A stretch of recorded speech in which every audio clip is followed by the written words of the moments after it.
On this edition of Sightings, a UFO invades a high-security military base, leaving behind frightened eyewitnesses. It's like they're playing with kids. That's scary. Extraterrestrial spy or government secret? Then, where is Deborah Palmer? How can you say what it's like for 25 years to look for somebody? Now, psychic Dorothy Allison believes she knows what happened to Debbie. It was a violent fight. I mean, he was really going at it. Is this historic footage that proves aliens exist, or is it a cruel hoax? You're saying that they used a human body. And that makes it one of the most despicable hoaxes ever perpetrated. Later, Jack Wheeler is convinced he is alive today because a spirit of love rescued him from certain death. And then I remember falling and her catching me. Plus, Bigfoot is tracked in Ohio.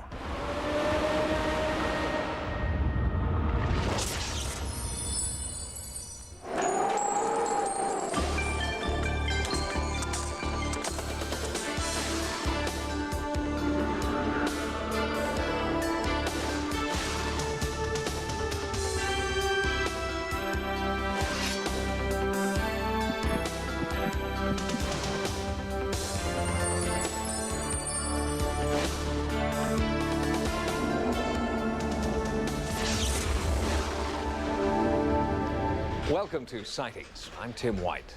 The videotape you're about to see is different. It was shot in late 1994 in the government's own backyard, the super-secret Nellis test range in southern Nevada.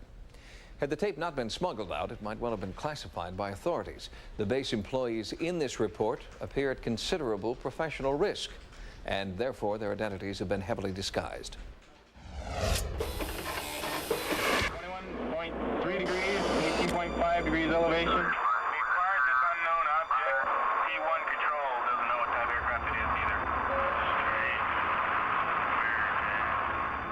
Remote-controlled cameras monitor the 7,700 square miles of airspace above the Nellis Range.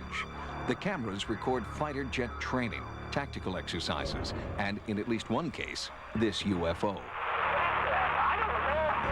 The video, from a tracking location known only as S30, was fed into Nellis Air Force Base in Las Vegas. Personnel there monitor what is supposed to be classified data about aircraft runs over the 3 million acres of desert that make up the Nellis Range. An unknown aircraft making its way onto the complex, says aerospace journalist Bill Sweetman, is not considered standard operating procedure. I don't think you'd really see many objects wandering in by accident. They're very, very careful to ensure that sort of thing doesn't happen. The potential for serious accident if somebody is really straying into the range is very, very serious. And yet, something obviously did stray in, and it frightened the camera's remote-controlled operators.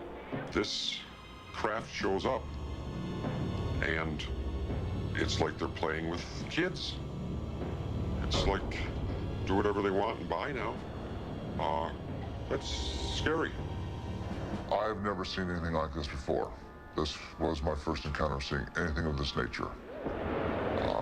And I've been working the ranges for close to 10 years. It seemed to move in whichever direction it wanted to go whenever it wanted to, contrary to any aircraft that I've seen in the past. Chuck DeCaro is a former member of U.S. Special Forces, specializing in state-of-the-art military technology. He has analyzed hours of video footage of supposed UFOs, debunking many. But he has never seen anything like the Nellis UFO. In my first look at that tape, I said, wow. And I continue to say, wow. There are only 3 things that could be on that tape. One is a very elaborate and very expensive hoax. I don't think that's what we're seeing. The second is some kind of a black project, a secret project that has some very unusual aerodynamic characteristics. And the third, if you can eliminate all those aerodynamic answers, could be a true unknown. And if that is an unknown, if you can come to that conclusion, you've got a pretty interesting piece of history right there. To rule out the possibility of a hoax, Sightings asked a government subcontractor who uses the same image analysis computer as the Department of Defense to analyze the S30 tapes. He has asked to remain anonymous. The video appears to be genuine. Specifically, it was taken by contractor personnel that are operating tracking sites for the United States Air Force. Could the Nellis UFO be a rare glimpse at a military black project? The stealth bomber is one former black project tested in Nevada and early on misidentified by civilians as a UFO.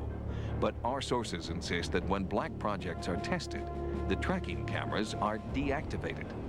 The camera operators in the tracking sites are not exposed to those highly classified aircraft on a typical basis. Chuck DeCaro and the government video engineer compared notes on the possibility that this UFO was a black project. What's startling about it is that it doesn't resemble any shapes that I would know immediately. And that's why I thought it was interesting to start with. It almost appears to be like spherical in the center and with an appendage on the bottom and on the top. You don't see any evidence of rotors. No. And also the startling thing is it seems to change shape. Another anomalous characteristic of the object is its apparent ability to change shape instantaneously. The physical profile of the object changes almost frame to frame. Sometimes it appears almost to be a fuzzy, gassy cloud. In some portions of the video, it appears to be several spherical objects surrounding a dark mass.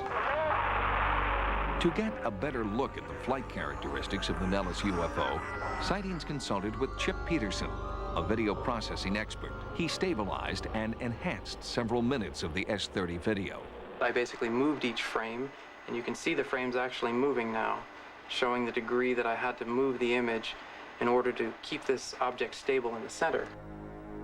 The stabilized image clearly shows the odd shape of the object shifting and turning in the sky. I then took the numbers one by one and reconstructed the flight path, and that's the only way I could determine what the actual motion was. And I recreated that in 3 dimensions. It's initially heading away from the camera, and it abruptly changes, and during this phase, the range is increasing. It's actually going away from the camera. And at this point, it changes direction. Wind wouldn't do that. It wouldn't change that abruptly. And it wouldn't follow a constant radius throughout this entire portion here. It's all at constant distance from the camera. It's as if it's observing the ground position just as the ground is observing it and maintaining this constant distance. Based on his knowledge as an aerospace engineer, Peterson offered one possible explanation for the abrupt turns performed by the UFO. You could interpret it as if it determined it was on radar at this point. Perhaps if you're on radar, of course, you can sense that in all of our fighter planes. You know when you're being tracked. As soon as you get a lock where you get this radar signal, it would seem to me that this object was interested in who's observing it, and it turned in order to find out. When something starts to change shape like that in the air, you become very, very puzzled, because you realize that you're looking at something that appears to involve a whole new technology that we don't understand. What you want to do, of course, is go and find the person who's invented this and say, whatever made you think of that, and what does it do, and how does it do it? But we will probably never know who created this new technology. Questions about the earthly or otherworldly origins of the Nellis UFO are unanswerable. Until the mastermind behind this craft comes forward, there is only speculation and fear. It's like us viewing an ant farm. And the ants think they're it. That's the scary part.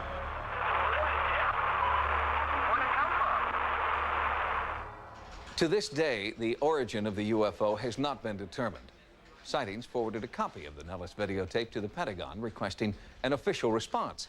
As of this broadcast, the Air Force has not responded to Sightings' request.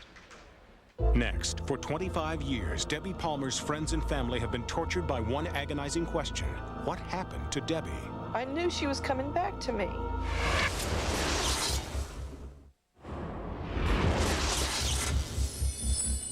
A young woman disappears. No sign of foul play, no known enemies, no trace.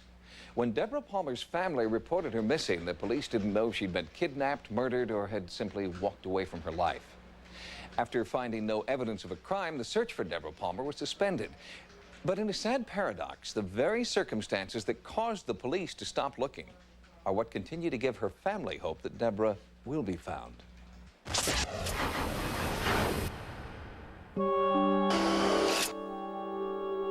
Someone out there knows what happened to Debbie. Debbie Palmer was the archetypal girl next door. At 18, she was a model and a beauty queen, a fun-loving friend, an adoring daughter. Her life was filled with promise for the bright future ahead and the home and family she hoped to have one day. Debbie dreamed of being in the headlines, but when that dream came true in 1970, the headline read, "Feared Dead." Debbie and I were like sisters. She was a fun-loving, sweet child that never met a stranger. Everybody was her friend, and she was just precious. She loved to ride horses. She was a people person. She loved people. She got along well with everybody. For 25 years, Ann Palmer has lived with the grief and uncertainty of not knowing what happened to her daughter Debbie. Even now, she holds out hope that Debbie is alive. When she first disappeared, I kept hearing her voice say, "Mom, I'm all right. Mom, I'm all right." Ann was an actress, a model, and a single mother. In 1954, she packed up 3-year-old Debbie and left Dallas for Hollywood. They were a family of 2, and mother and daughter were exceptionally close. Ann says their bond went beyond love. Debbie and I had a very powerful psychic connection. When she was a teenager and she would be out late, I could simply think, "Debbie, where are you?" Almost within a matter of 15 minutes, the phone would ring or she'd come home. Shortly before her 19th birthday, Debbie returned to Dallas and moved into her first apartment. She was so popular among the tenants at the Carrollwood Apartments, they named her Miss Carrollwood. She seemed to know everyone and had a very active social life. The apartment complex would be the last place anyone remembered seeing Debbie Palmer. She vanished on September 8, 1970. Well, I didn't know she'd vanished at first. She'd been missing for 4 days at that point. And so we called the police, and the police said, "She's 18, there's nothing we can do. We can't look for her. There's no foul play indicated." And then it was terror. Once an intense search did begin, the trail had grown cold. The only significant break in the case came 2 full weeks after her disappearance, the discovery of 2 packed suitcases in the woods north of Dallas. I got a call one day from Plano, Texas, from the police department, and they said they had found her luggage and that we could come over and claim it. Now it was just going to be a matter of time till they found her body. But Debbie's body was never found. There were no signs of foul play or a reason for Debbie to run. In police work, there are just so many roads you can travel before you hit a dead end. It is a mystery because we can't determine whether there was foul play involved, whether she's a victim of a crime, or she simply, on her own, simply walked away from her life as it existed then and is still alive somewhere. I looked for her at every street for 15 years. I looked everywhere for her. I knew I was going to find her. I knew she was coming back to me. Nothing that we heard gave us really hope. I had to keep the hope going. Roy Brockaway was the sheriff of neighboring Kaufman County. He was a family friend who became closely involved in the investigation. We just never have come across anything that has indicated to us what happened to Debbie. Sightings brought world-renowned psychic detective Dorothy Allison to Dallas to work with the former sheriff. As he drove near Debbie's last known address, Dorothy began to express strong psychic impressions of Debbie. Roy, there's this one forest area where it's real isolated, where I believe that girl was taken. Yes, if you've done a murder or anything like that, there is places out here that you can put a body that probably could never be found. Although she did not know where the suitcases had been located, Dorothy guided Roy to a location eerily nearby. Roy, this is the kind of a scene that I actually saw her in. It seems exactly like this spot here. Dorothy's last stop was the Carrollwood Apartments. Outside Debbie's apartment, Dorothy attempted to psychically reconstruct the final hours before her disappearance. What happened that night was that they had a very bad argument. She was with this one fellow that she had been going with for a while, and she wanted to get rid of him. And he said he was going out to the store someplace, but I believe he went to pick up some drugs. And then all of a sudden, this other fellow comes along.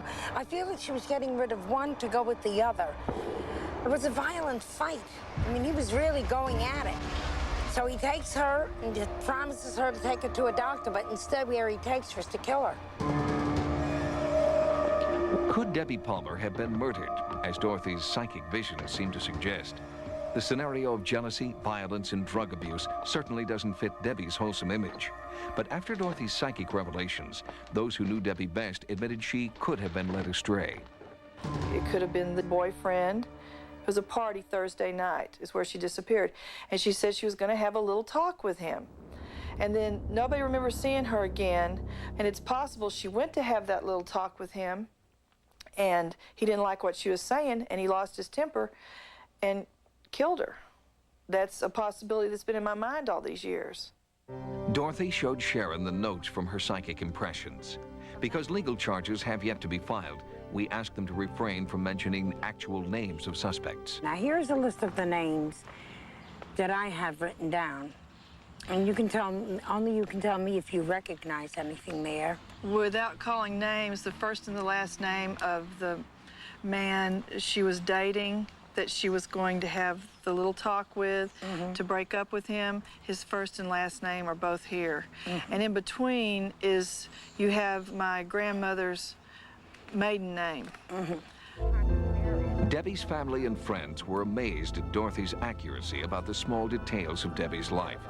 But believing Dorothy means confronting the probability that Debbie is dead.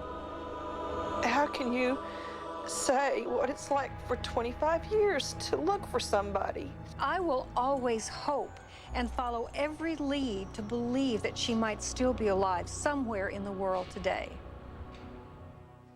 Since our investigation in Texas, Debbie Palmer's cousin Sharon has contacted the Texas State Police.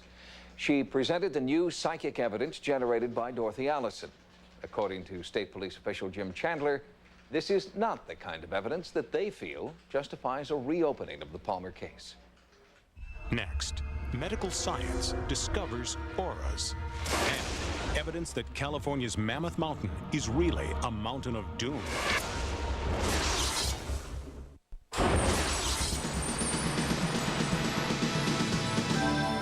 Here are some of the stories Sightings is following in the news. Geologic discoveries near Mammoth Mountain in Northern California indicate to some that the dire prophecies of futurist Gordon Michael Scallion could be coming true.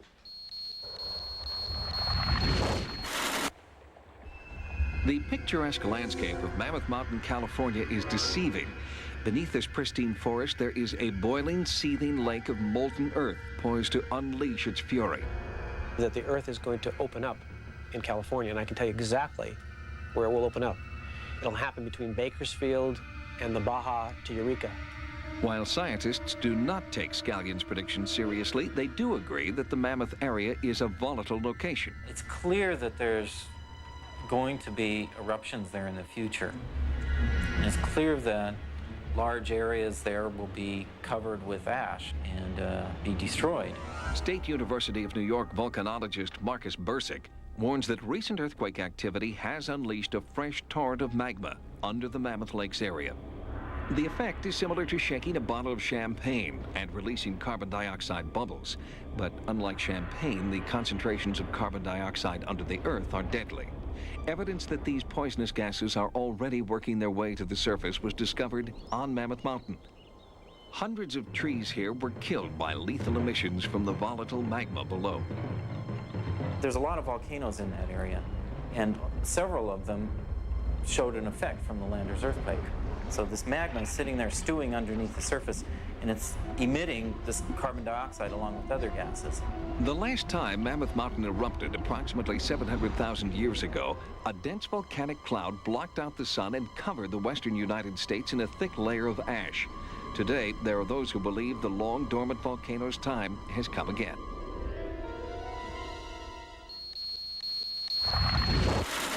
In the fall of 1967, something strange crashed into the water off Shag Harbor, Nova Scotia.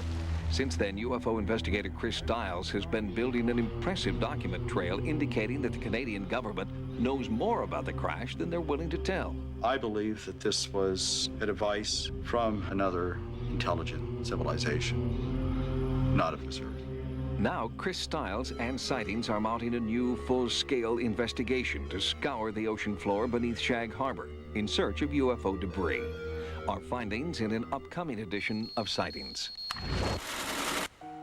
Researchers at Pennsylvania State University are confirming with technology what some holistic healers have felt for years, that the magnetic field around the human body changes with the onset of disease.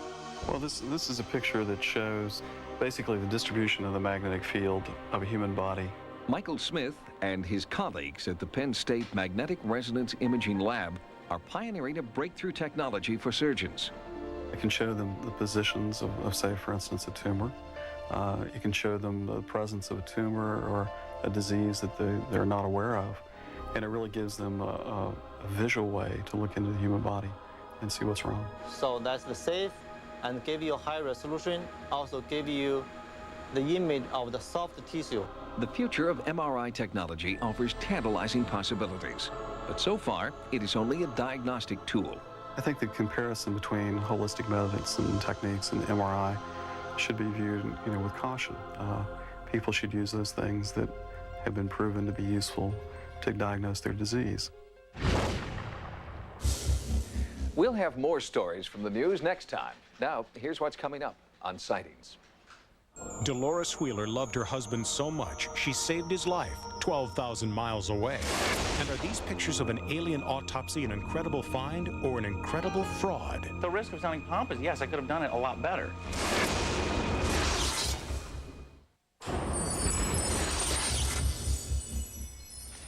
For nearly 50 years, UFO researchers have been looking for the smoking gun that will prove once and for all that the government is lying about the incident at Roswell, New Mexico. And now, Sightings correspondent Carla Wohl reports that newly discovered film of a bizarre autopsy is adding fuel to the Roswell fire.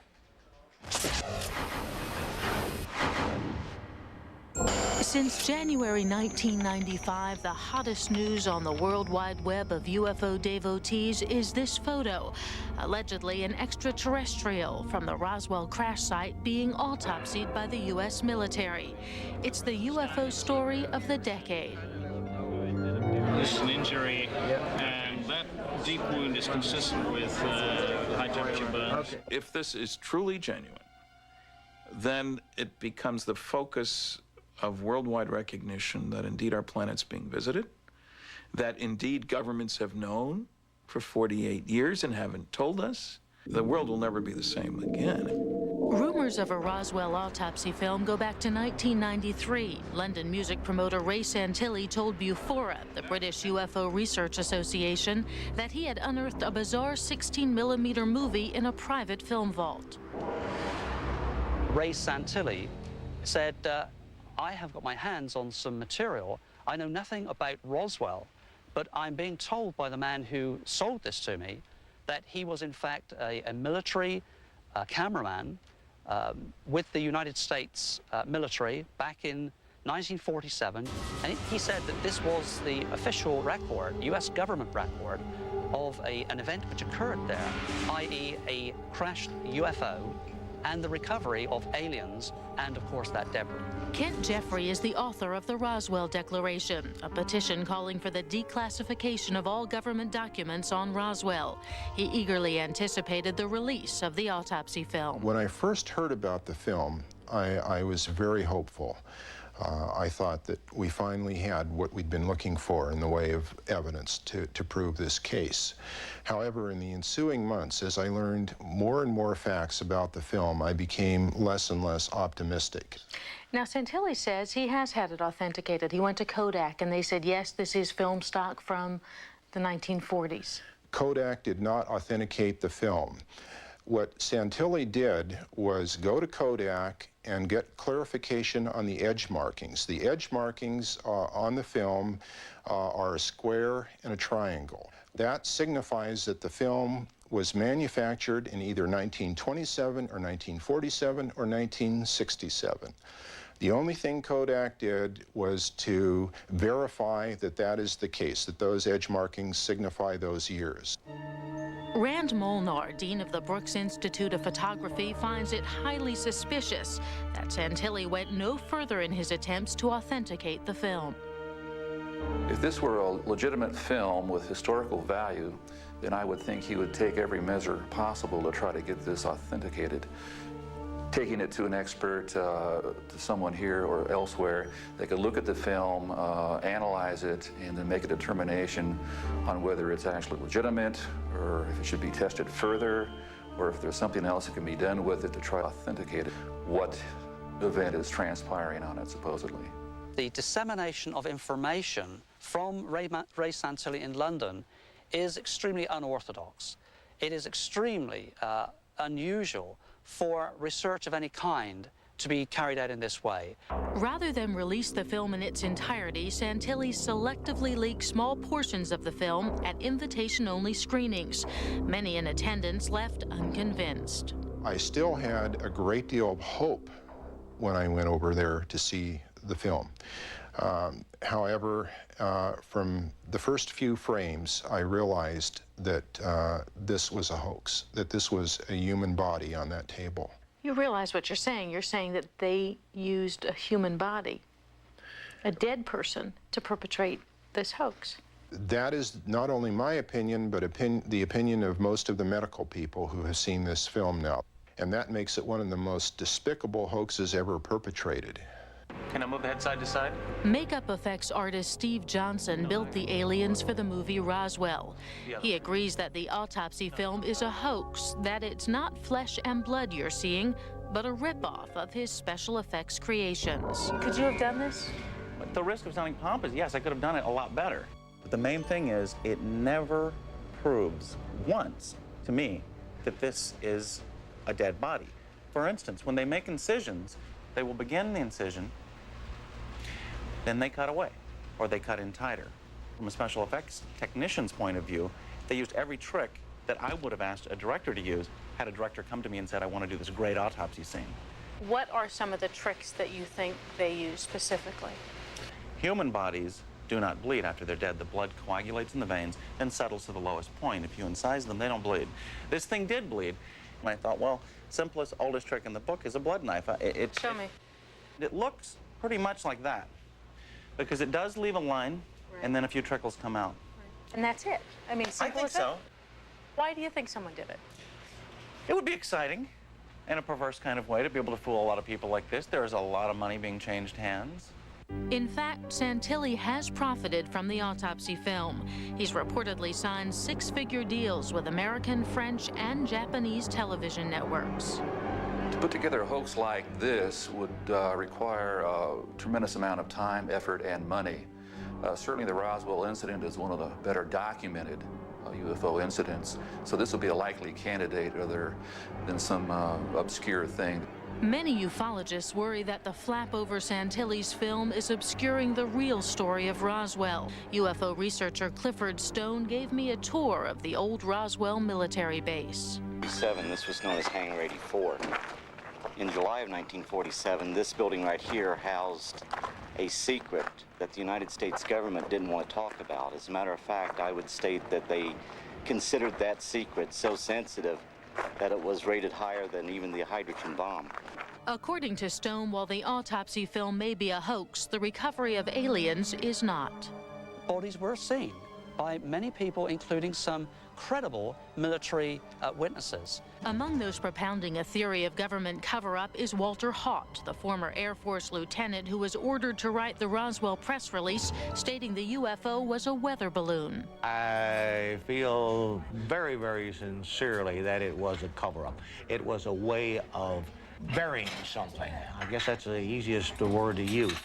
Could Ray Santilli be just another unwitting pawn in a Roswell disinformation campaign? Disinformation is not a word that a lot of people like. It implies our own government is putting out false stories. Gee, really? Could they do that? Yes. One of the things that you normally do in the intelligence community, all kinds everywhere, if some truth leaks out that you don't want leaked out, you flood the market with garbage. Then there's no way to separate out them. Do you hope that there is another film or some other evidence out there to prove that Roswell did in fact happen? I certainly do, and I think it's a real possibility. And we are working very hard on trying to find any individuals who might have such evidence or who may have even just participated and now be willing to talk so that this information can be shared with the rest of the world. Nearly everyone who's studied the Roswell autopsy film is convinced that it's a hoax. But Ray Santilli, the owner of the film, stands by its authenticity. Next, a story of life-saving love that transcends time and space. Felt a presence around me. I looked up and I saw my wife.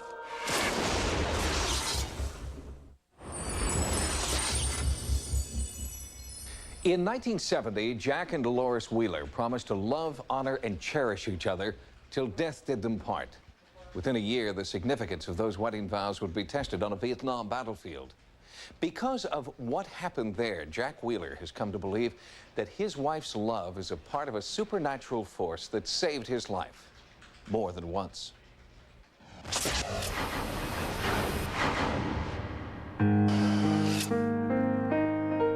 We just had an instant attraction for each other. I'll never forget the first time I saw her when she came into the room there in the sorority house. Love at first sight only begins to describe the instant, inexplicable bond that Jack and Dolores felt for each other from the moment they met. He had asked me to marry him like 3 months after we met. There was a whirlwind romance, a fairy tale wedding, and then a phone call from the draft board. After only 1 month of marriage, the Wheelers were separated by the Vietnam War.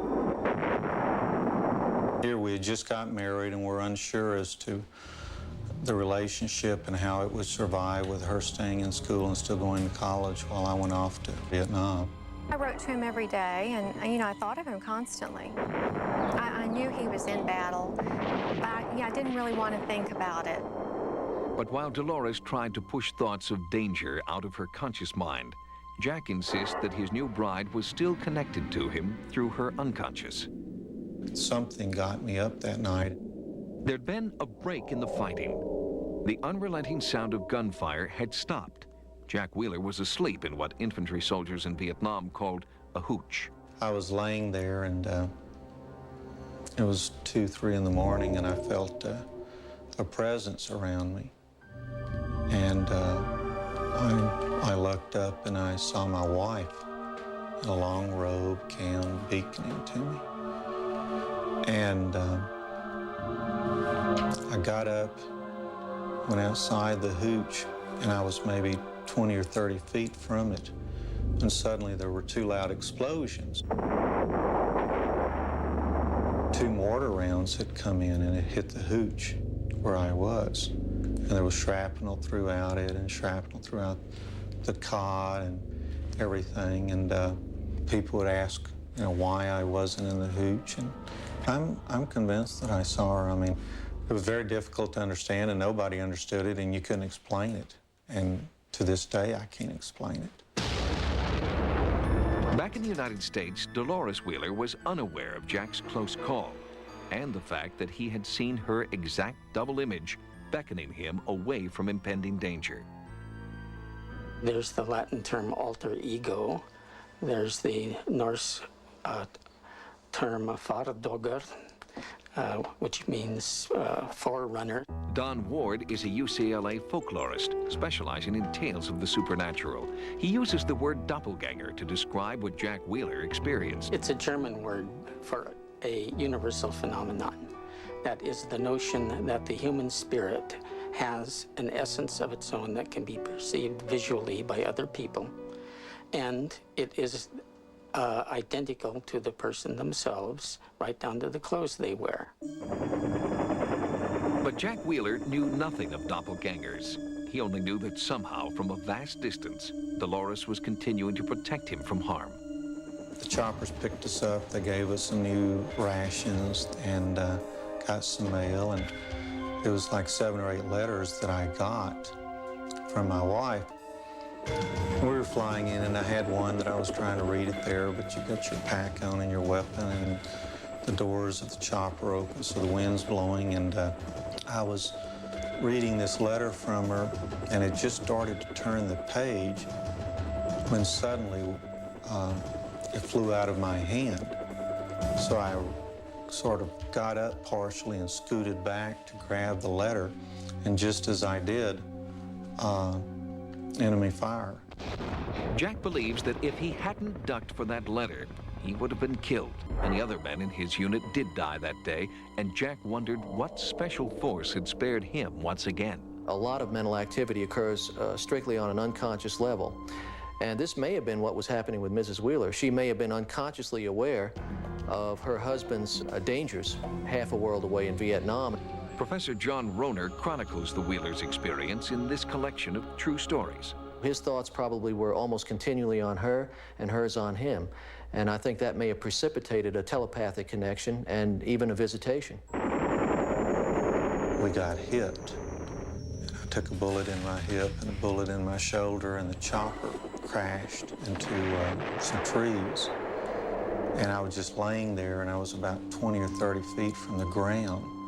And I looked down, and I could see this image of my wife. And she had her arms out, like to comfort me or to catch me.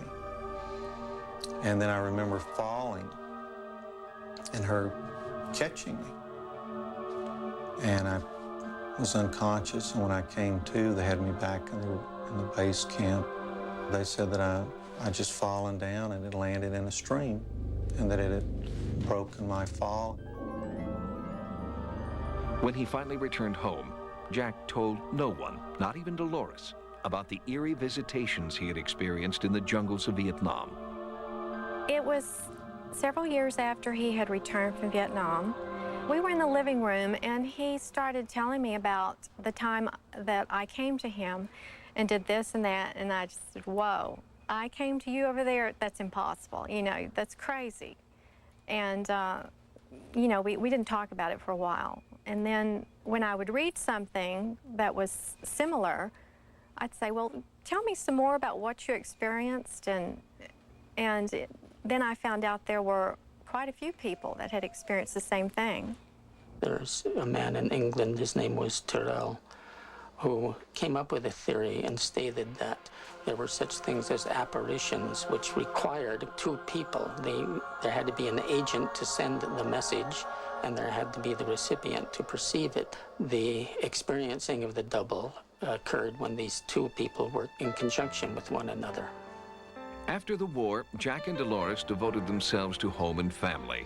Dolores' special life-saving gift seemed to be a part of the past until April 19th, 1995, when Jack was just a little late getting to his Oklahoma City office. Ironically, I got angry at my wife for getting me up 5 minutes late because I told her I needed to be in at this meeting, and I had some stuff I needed to do, and I needed to be in the office at 9. She said that she was busy doing some things, and she just didn't realize what time it was. I went through my normal routine and just left the house 5 minutes late. So I was driving into work, and normally I'm directly in front of the federal building. For Jack, the extra 5 minutes that his wife allowed him to oversleep would mean the difference between life and death. The explosion was like at 9 o'clock, 9:02, which is almost every morning I'm right there. And this morning, since I was about 5 minutes late, I was just exiting off of the freeway, getting onto 6th Street when the explosion occurred. Where he parks his car is where all the cars caught on fire. A few minutes off, either way, he would have been seriously injured. The Wheelers believed that it was something deep in Dolores' spirit that somehow kept Jack away from Ground Zero. His office was demolished. If he had been sitting at his desk, as he had every other morning, he would not have survived the blast. I believe she has a gift. She has an ability to sense needs of her loved ones and be able to protect them. All I know is that I've experienced these things, and I don't believe that I'm dreaming. I just know that that is what I experienced, and that's what I've observed, and that's what I've lived. Although Jack Wheeler's life was spared, the family's happiness is bittersweet. They wonder why so many lives had to be lost inside the Alfred P. Murrah Federal Building, and they pray it will never happen again. Next, startling new evidence of a Bigfoot in the wooded hills of Ohio. When somebody told me there was Bigfoot in Ohio, I laughed.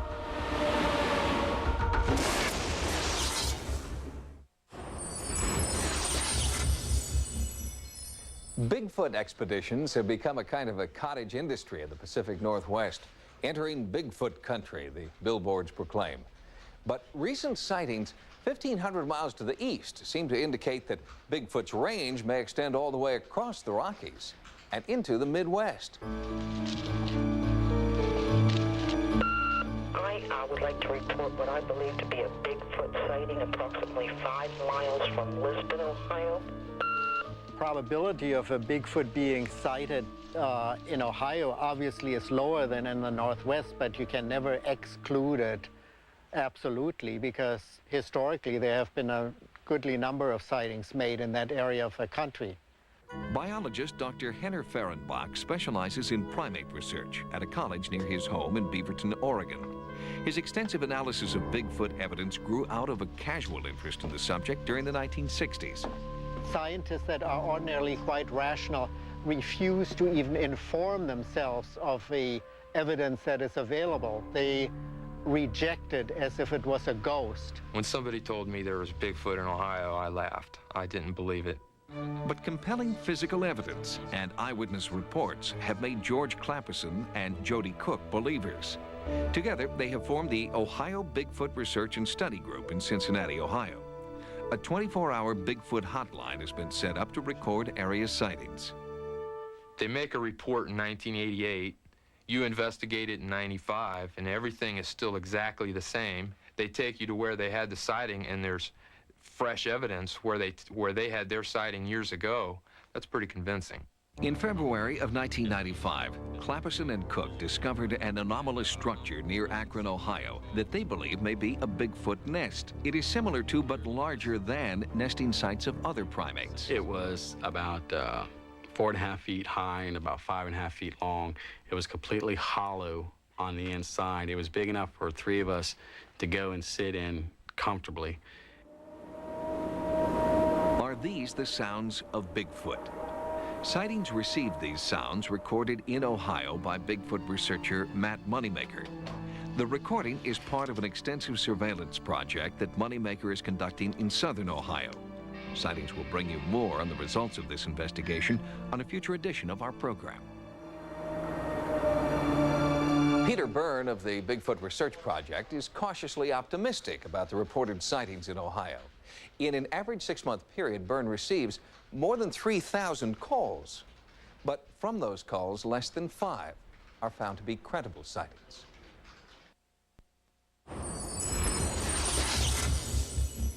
If you've had a paranormal experience, please write to us at Sightings. Sightings can also be contacted at America Online at keyword sightings. At the Sightings Forum, download images, sounds, and QuickTime clips. Also, join us daily in our chat room, live on AOL. Until next time, remember, no mystery is closed to an open mind. For Sightings, I'm Tim White.